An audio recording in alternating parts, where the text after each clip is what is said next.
The Indian National Congress gave a call for पुराना स्वराज इन 1929। Indian national Congress थे, उन्होंने 1929 में पुराना जो स्वराज है उसको क्या किया था, स्टार्ट किया था। Here the government continue to subdue the Indians. लेकिन यहाँ पर भी जो गवर्नमेंट है उसने क्या किया, इंडिया के लोगों को अपने अंडर रखना चाहा। They banned the making of salt and levied heavy taxes on salt. उन्होंने बैन कर दिया था नमक बनाने को और उसके ऊपर क्या करते थे, हैवी टैक्स लगा दिया था।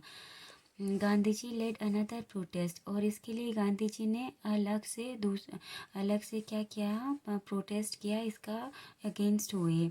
ही अंडरटूक अ मार्च फ्रॉम हिज आश्रम। उन्होंने इसके लिए एक मार्च निकाला, एक रैली निकाली। कहाँ से, अपने आश्रम से लेके साबरमती जो अहमदाबाद में था वहाँ से टू दांडी तक।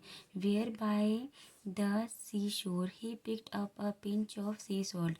जहाँ पर उन्होंने सी शोर समुद्र के किनारे क्या किया था, जो नमक को अपने हाथों में पकड़ा लिया था, चुटकी भर नमक को अपने हाथों में लिया था। Thousands of Indians participated in Dandi march. और ये जो रैली निकाली थी इसे किस नाम से जाने लगा था, दांडी मार्च से। और इस पर बहुत सारे लोगों ने क्या किया था, पार्टिसिपेट किया था गांधी जी के साथ। This agitation which defied the salt tax was called the civil disobedience movement. और गांधी जी ने ये नमक को लेकर जो दांडी यात्रा निकाली थी, इसे किस मूवमेंट से जाना जाने लगा था, ये सिविल डिसोबीडियंस मूवमेंट के नाम से जाना जाने लगा था।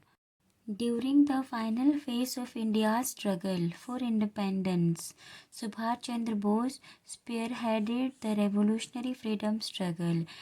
जब इंडिया में आज़ादी के लिए लड़ाई लड़ी जा रही थी तब सुभाष चंद्र बोस भी इसमें इन्होंने हिस्सा लिया था और वो भी नेता बने थे। He believed in militant patriotism. और सुभाष चंद्र विश्वास करते थे, मिलिटेंट पैट्रियोटिज़म होता है आतंकवादी देशभक्त। He join Congress and became the president of Congress. उन्होंने कांग्रेस जो है वो ज्वाइन किया था और उसके प्रेसिडेंट भी बने थे। He soon quit Congress on a difference of opinion with Gandhi ji and Nehru and launched an armed struggle.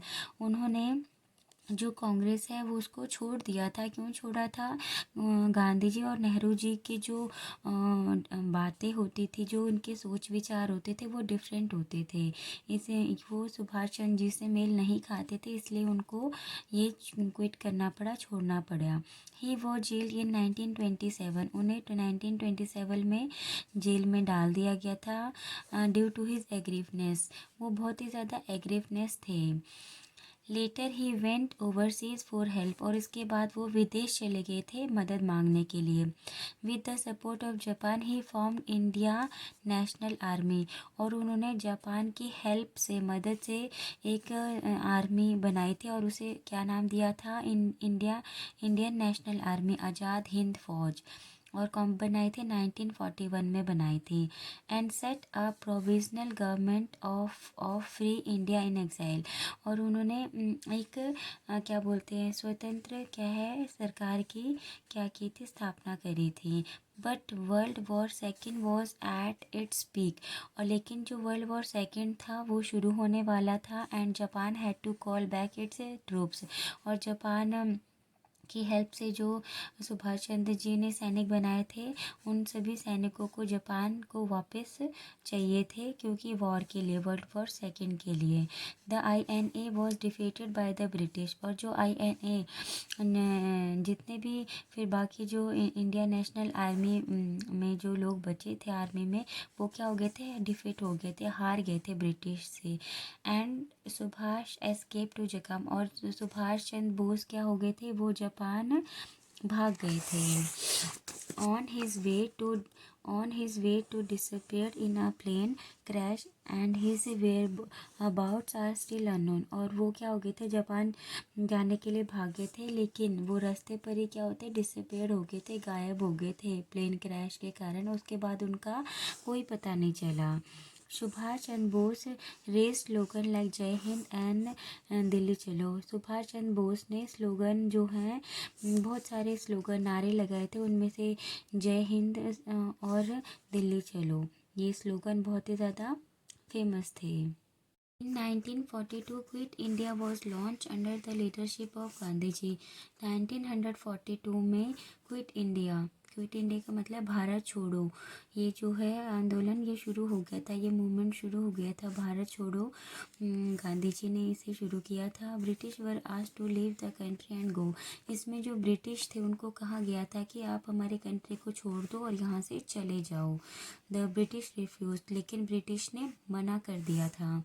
There were more boycotts and arrested.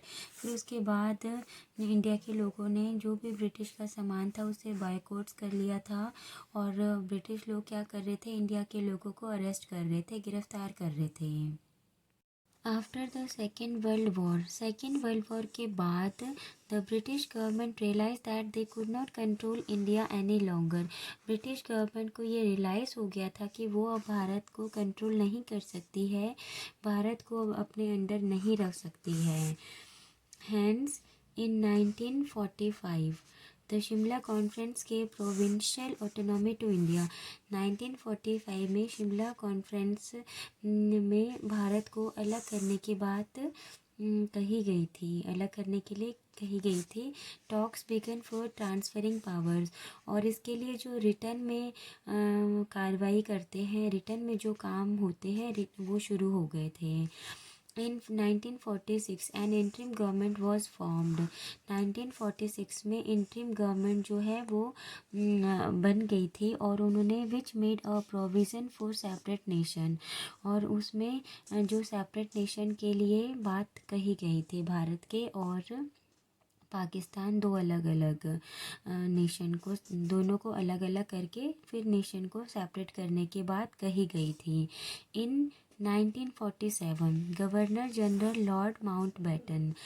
1947 में जो गवर्नर जनरल लॉर्ड माउंटबेटन थे उन्होंने डिक्लेयर कर दिया था कि India and Pakistan as two separate sovereign Nations.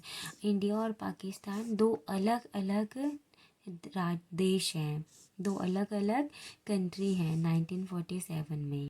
On August 15 1947 India became a free country, और अगस्त 15 को 1947 में इंडिया क्या हो गया, एक आज़ाद कंट्री बन गई थी, इंडिया को आज़ादी मिल गई थी।